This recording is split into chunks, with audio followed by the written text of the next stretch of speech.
आपको ले चलते हैं श्री कृष्ण की नगरी मथुरा, जहां पर इन दिनों होली का महोत्सव चल रहा है, जिसकी शुरुआत बसंत पंचमी के मौके पर हुई थी, जिसके बाद से ही ब्रज के मंदिरों और साधु संतों के आश्रमों में होली खेली जा रही है। और इसी कड़ी में रमण रेती आश्रम साधु संतों ने न सिर्फ फूलों से होली खेली, बल्कि गुलाल और टेसू के फूलों से बने रंग का भी इस्तेमाल किया। होली के इस उत्सव में बड़ी संख्या में आम लोग भी शामिल हो रहे हैं।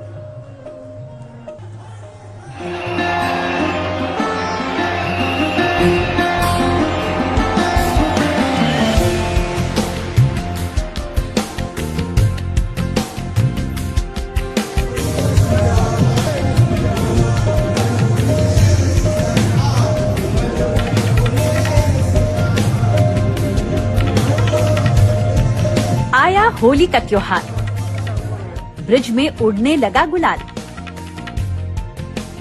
भक्तों पर ही नहीं, साधु संतों पर भी छाया होली का खुमार। मनमोह लेने वाली ये तस्वीरें कान्हा की नगरी मथुरा से आई हैं, जहां रमण रेती आश्रम में हर साल की तरह इस साल भी बड़े ही धूमधाम के साथ साधु संतों ने होली खेली। इस मौके पर आश्रम में गुरु शरणानंद महाराज ने भगवान को गुलाल लगाया। उसके बाद होली की शुरुआत हुई। साधु संतों की ये होली इसलिए भी खास है क्योंकि इसमें केमिकल वाले रंगों की जगह फूलों से होली खेली गई। साथ ही गुलाल और टेसू के फूलों से बने रंग का भी इस्तेमाल किया गया। टेसू के फूलों से बने रंगों की खासियत ये है कि इनसे शरीर को किसी भी तरह का नुकसान नहीं होता।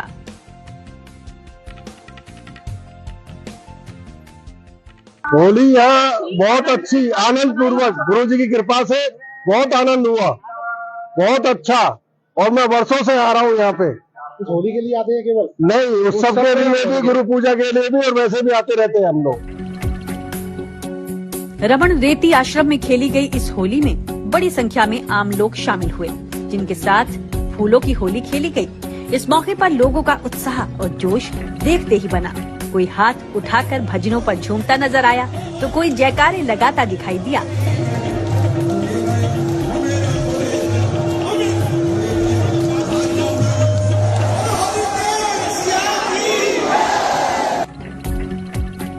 फूलों की इस होली के बाद जब बारी लठमार होली की आई, तो वहाँ मौजूद हर कोई राधा कृष्ण के भक्ति रंग में रंगा नजर आया।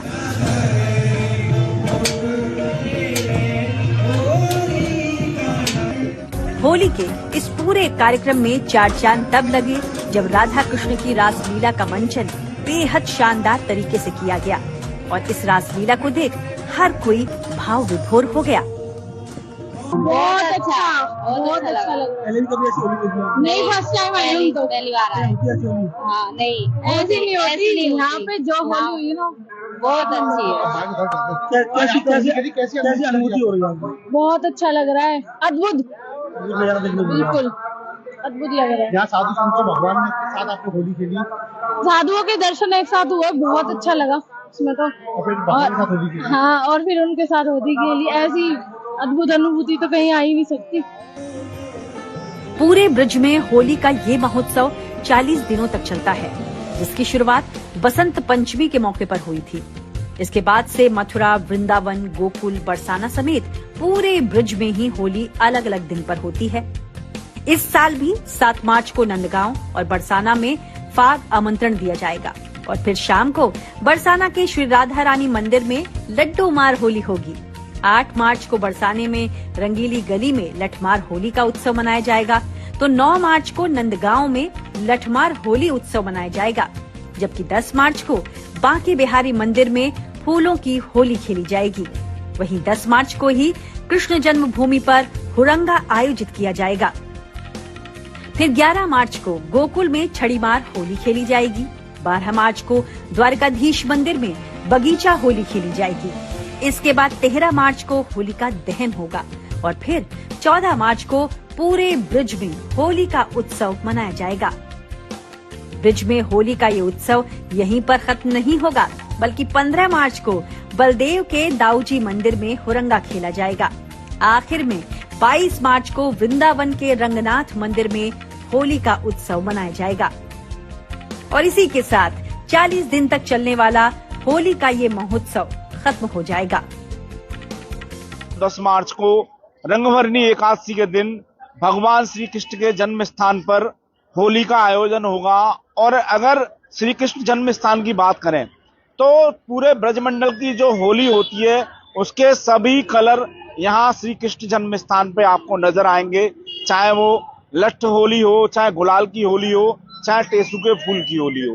वहीं बात करें विश्व प्रसिद्ध बांके बिहारी मंदिर की, तो बांके बिहारी मंदिर में रंगभरनी एकादशी वाले दिन से गुलाल के साथ साथ टेसू का कलर भक्तों के ऊपर डाला जाएगा और पानी की होली मंदिर में शुरू हो जाएगी। 14 तारीख की अगर बात करें 14 मार्च को, तो भगवान श्री कृष्ण के जो प्रमुख मंदिर हैं वहां पर होली खेली जाएगी। और विश्व प्रसिद्ध जो बांके बिहारी मंदिर है उसकी अगर बात करें तो बांके बिहारी मंदिर में साल में एक दिन चाव निकलती है, तो वो मंदिर बांके बिहारी के जो परिसर है उसके आसपास ही निकलती है और इसे गोस्वामी समाज के लोग निकालते हैं।